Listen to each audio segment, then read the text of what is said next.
You guys going crazy at home yet? Day 4, let's get it.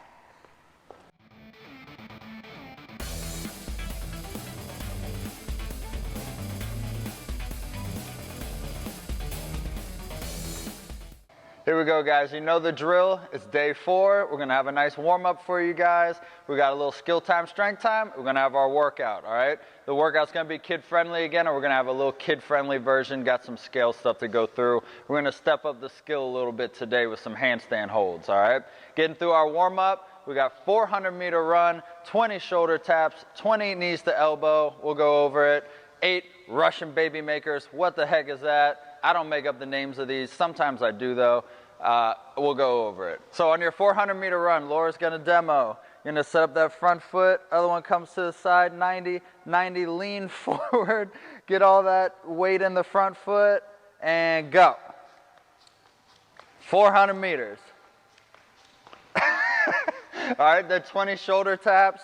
Obviously, 400 meters, that's your quarter mile, so just get a little blood flowing, okay? Shoulder taps are gonna be here in this perfect push-up position, nice and straight, we're not sagging. You're just gonna touch the opposite shoulder, just get the shoulders and core warmed up a little bit. Then we go into our 20 knees to elbow, so we're gonna do them this way. Same side. Just try to touch. If you can't touch, get as close as you can. If you can't even really get close at all, just try to pick up that knee or pick up that foot for a second, okay? Then Laura's gonna demo our Russian baby maker. So this is really just a stretch. You got some blood flowing now.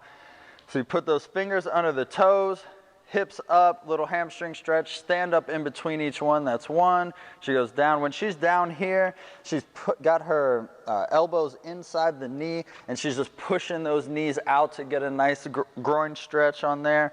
And then she's also pulling her hips to the ground between her ankles. This one, as I always say, take your time, really do this right. This is a stretch. You're trying to keep that back flat, chest up, shoulders back, okay? 8 of those in total. Next, skill time.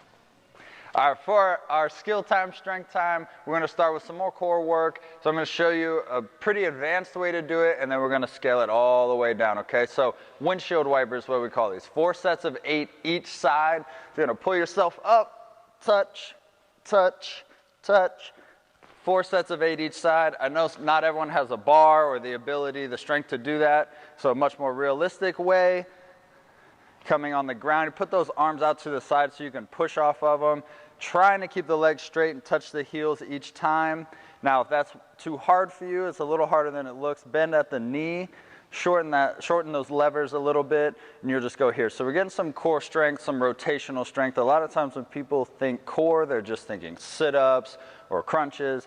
Take some time and do some rotational strength too. Most athletic sports and stuff, even running, sprinting itself is rotational. So try these out. 4 sets of 8 each side. So 1, 1, 2, 2, or 16 total, however you want to count. For the second part of our strength, our handstand hold. So 4 sets of 20-second hold, a 20-second static hold. Laura's up in our handstand. Her body is perfectly straight with just her heels up on the wall. Elbows got to be locked the whole time. So if you don't have the thoracic mobility in your upper back or shoulders, this is going to be difficult, or the strength. So we're going to show you a different way to do it. She's going to come down. She's going to face the other way. We call this a wall walk. So she'll start in a push-up position. Make sure your floor isn't wet, but at least you know we keep it clean here. Walk yourself up.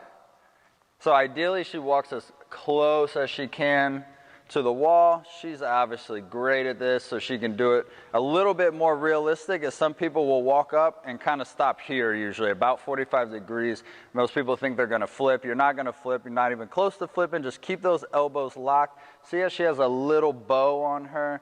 Her back is not hyperextending. So sometimes people will bend at the knees and at the low back.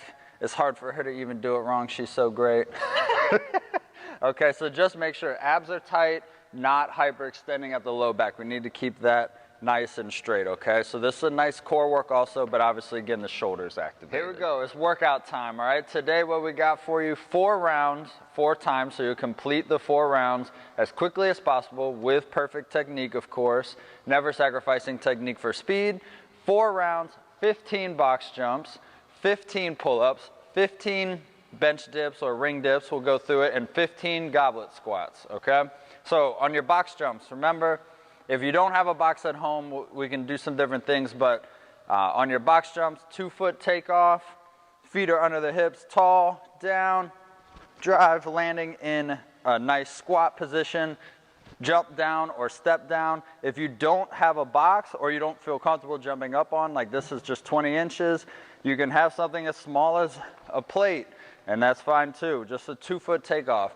If you don't feel comfortable even with that, we can have something that you're just doing a step up on, all right? So drive off the foot that's up on the box, that's 1. I go right foot down, right foot up, right foot down, left foot up, left foot down, that's 1, 2, 3, okay? Just still always making sure that that knee tracks outside and standing all the way up off of the foot that is on the box, not jumping off the plant foot, okay? Scale to your ability, but these are important, okay? Laura's gonna go through our pull-ups or some variations. So, of course, your regular pull-up, hands about shoulder width, all the way down, all the way up. It's important to get full range of motion. A lot of people cut these short. Make sure when you're doing these pull-ups, the elbows stay pinned in, okay? If you have a band, you can hook up your band, do it this way. If you don't have a band that's kind of built more for pull-ups like this, but I know a lot of people have exercise bands, we just want to get that horizontal pull today. We've been doing, vertical pull today. We've been doing a lot of horizontal pulls, so you can pull down again. We're just keeping elbows in tight. If you don't have these, but I know a lot of people have dumbbells, of course you can go back to your double dumbbell row. At least it's still a pull, okay? Pinching shoulder blades back and just keeping the dumbbells faced in, okay? Now we have bench dips, which we've shown you guys.